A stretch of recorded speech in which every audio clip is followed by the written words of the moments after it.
Então, continuando, pessoal, a nossa terceira questão, ela fala, agora a gente já saiu da parte de eletricidade, né, de eletrodinâmica, a gente vai entrar na parte de magnetismo, como nós vimos no quarto bimestre, né, abordando todo o conteúdo do quarto bimestre. E esse aqui fala justamente sobre aquele campo magnético gerado em volta de um fio condutor, certo? Então, ele tem um fio condutor retilíneo, imerso no vácuo, tá? Ele tá no vácuo, ele não tá na atmosfera, ele tá no vácuo.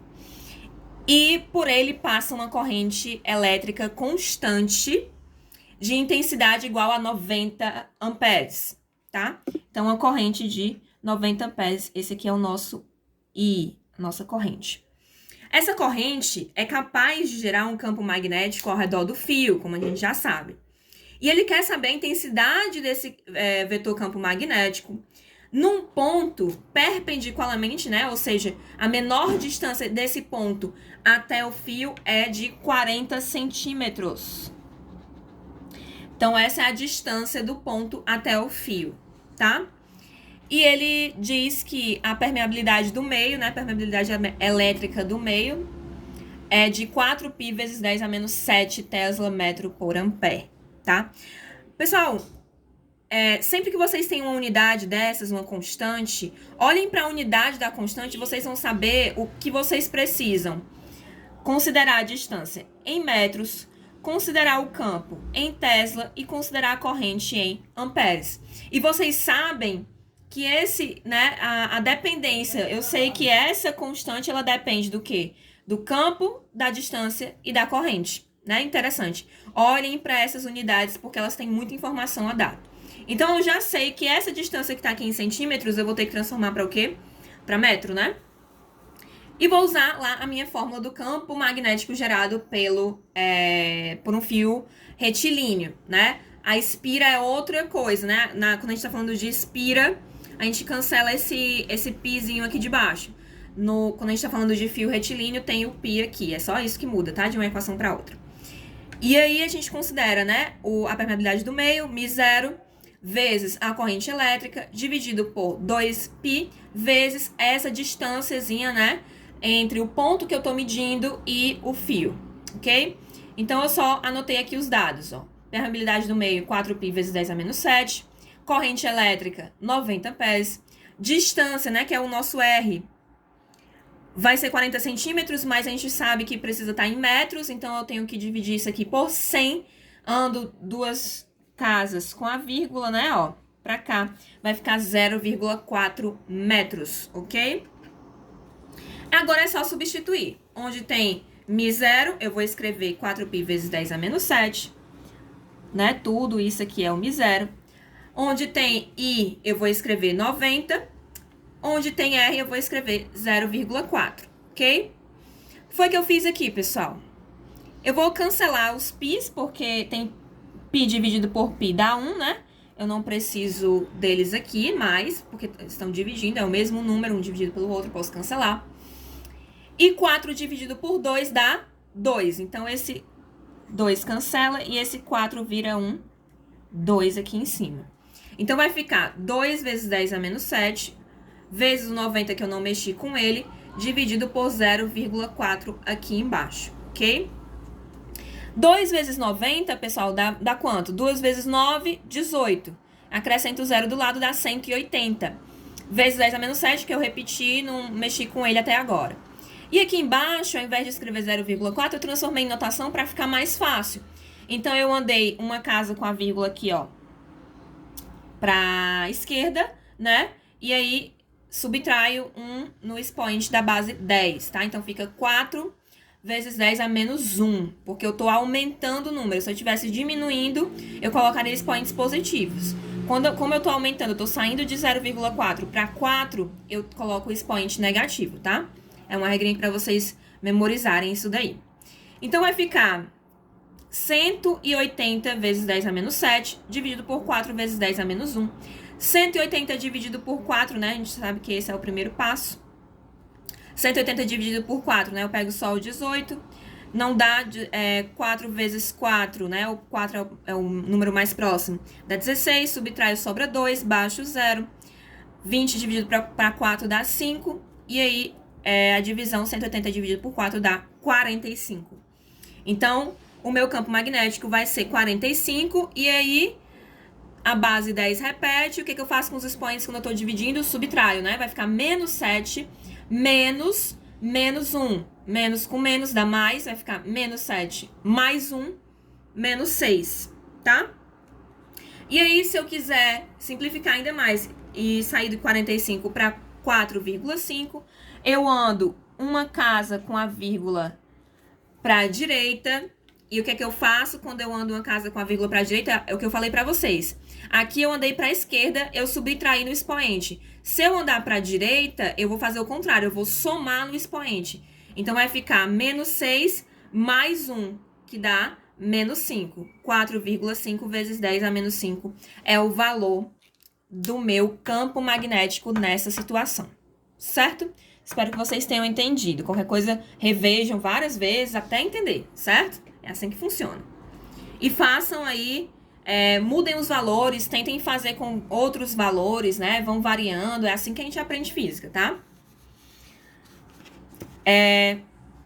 Quarta questão diz o seguinte: em um campo magnético uniforme, aqui a gente está falando já sobre força magnética, que foi o último assunto que eu falei para vocês.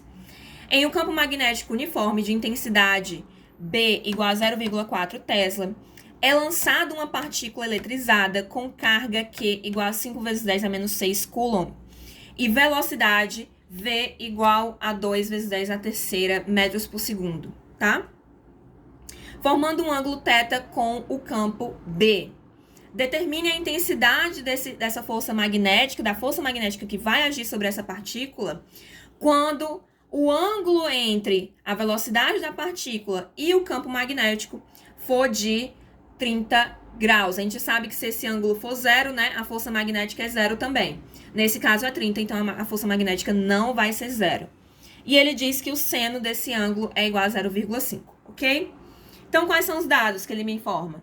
Campo magnético, carga, velocidade e ângulo. Eu sei que força magnética é igual a campo vezes carga vezes velocidade vezes seno do ângulo. Então, aqui, ó.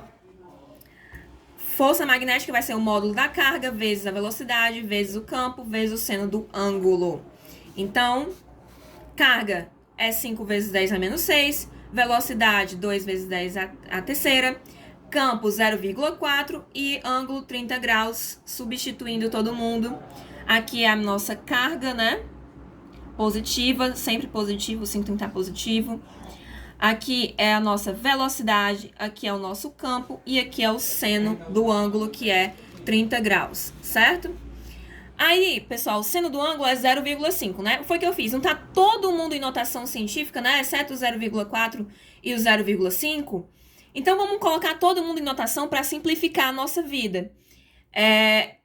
0,4, a mesma coisa. Andei uma casa para a esquerda, subtraí no expoente. 0,5, né? Que isso aqui é igual a 0,5. Andei uma casa para a esquerda, subtraí 1 no expoente também. Então, 0,4 é o mesmo que 4 vezes 10 a menos 1. E 0,5 é o mesmo que 5 vezes 10 a menos 1, tá? Agora sim a gente consegue multiplicar essa galera todinha aí, né? Então, vai ficar... Pega só os números, como vocês já sabem. 5 vezes 2 vezes 4 vezes 5. Então, vamos multiplicar por partes, né? Vamos lá. 5 vezes 2, 10, né? 10 vezes 4, 40. 40 vezes 5 dá quanto? 40 vezes 5, 5 vezes 0, 0, 5 vezes 4, 20. Dá 200, né? Então, toda essa galera aí multiplicada vai dar 200. Agora, eu vou colocar a base 10 e sair somando, porque como é uma multiplicação, eu somo os expoentes e sair somando todos os expoentes que eu tenho aqui. Então, vai ficar menos 6 mais 3, menos 1, menos 1. Menos 6 mais 3, menos 1, menos 1. Vamos lá. Menos 6 mais 3, menos 3, né, ó. Menos 6 mais 3, menos 3. Menos 3, menos 1, menos 1. Menos 3, menos 1, menos 4. Menos 4, menos 1, menos 5. Certo? Menos 4, menos 1, menos 5. Ok? Então, o expoente final vai ser 200 vezes 10 a menos 5. Para simplificar, né? Esse número ainda está muito grande, a gente transforma em notação científica. Eu vou andar com essa vírgula que é aqui no final do número. Duas casas, né? Ó, 1, 2, até chegar no 2, para ficar só o 2 bonitinho. Então, andei 2 casas, eu estou diminuindo esse número, então eu vou somar aqui no expoente, tá? Diminuir o número é somar no expoente.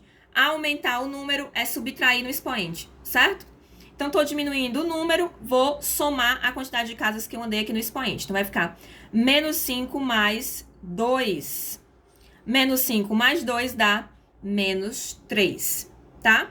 Então, a força magnética que vai agir sobre essa partícula é igual a 2 vezes 10 a menos 3. E a quinta e última questão, pessoal, não vou resolver aqui porque é uma questão teórica, tá? E eu indico a leitura das páginas 138 e 139 do livro de vocês, vai ser sobre aquele tema ali. Ou vocês podem rever a minha videoaula sobre ímãs e anotar tudo bonitinho e memorizar o que eu tô falando ali, tá?